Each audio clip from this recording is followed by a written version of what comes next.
Parts of speech کے اسباق ہم دیکھ رہے ہیں. پروناؤن تک ہم نے دیکھا, پریپوزیشن ہم نے دیکھنا ہے.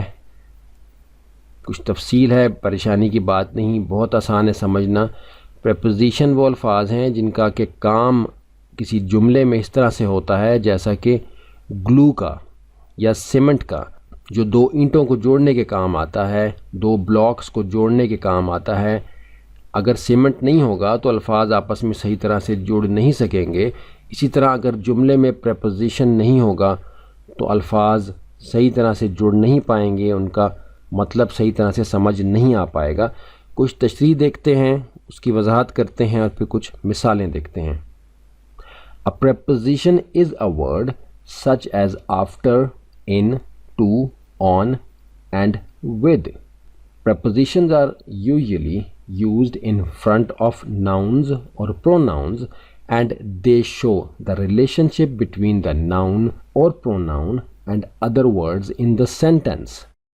اگر یہ تشریح کا ترجمہ کریں تو مشکل لگے گا, لیکن آپ سمجھ لیں جو ہم نے پہلے بتایا کہ جیسے گلو ہوتا ہے, جیسے گوند ہوتا ہے, جیسے سیمنٹ ہوتا ہے, دو چیزوں کو جوڑنے کے کام آتا ہے, اسی طرح پریپوزیشن والے الفاظ ہیں جو کہ یہاں ان جملوں کے اندر آپ کو لال رنگ سے دکھائے گئے ہیں, جن کو کہ یہاں بیان کیا گیا کہ آفٹر, ان, ٹو, آن وغیرہ.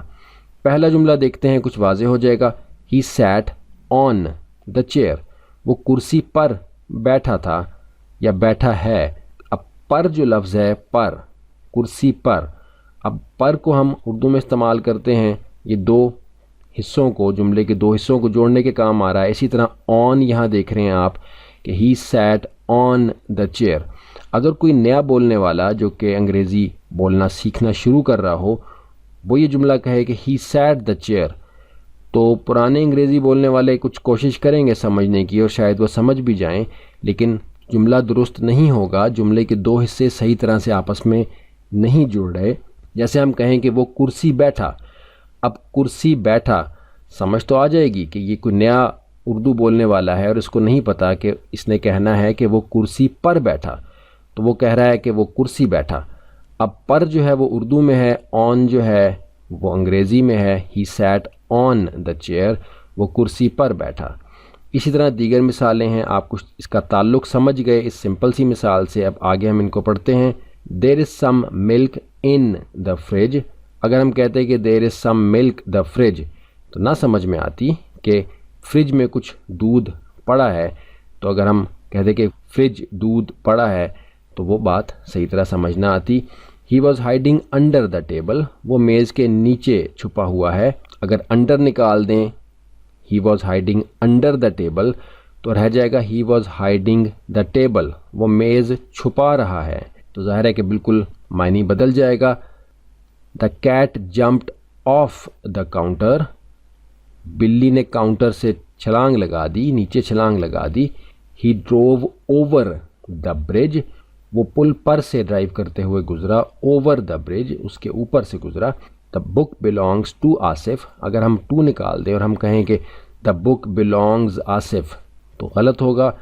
ٹو آصف کہ اس کی ہے وہ. دے ور سٹنگ بائی دا ٹری, اگر ہم بائی نکال دیں دے ور سٹنگ دا ٹری, تو وہ غلط ہوگا.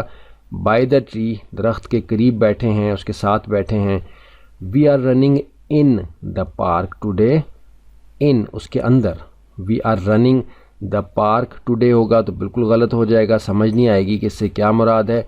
وی are running in the park today, ہم پارک کے اندر بھاگ رہے تھے. اب اندر نکال دیں تو ہم پارک بھاگ رہے تھے. We are running the park today, تو یہ غلط ہوگا. دا سن از ابو دا کلاؤڈز, سورج بادلوں کے اوپر ہے. He lives near his workplace, وہ اپنے کام کی جگہ کے قریب رہتا ہے. He swim at the lake, وہ نہر پر تیرا. The car went through the tunnel, گاڑی سرنگ میں سے گزری. Through the tunnel. I got package from a friend, مجھے اپنے دوست سے ایک پیکج ملا. فرام اے فرینڈ سے. She put the flowers by the window, اس نے پھولوں کو کھڑکی کے قریب رکھا. بائی دا ونڈو, اس کے قریب رکھا. The food was placed on the table, کھانا میز پر رکھا تھا.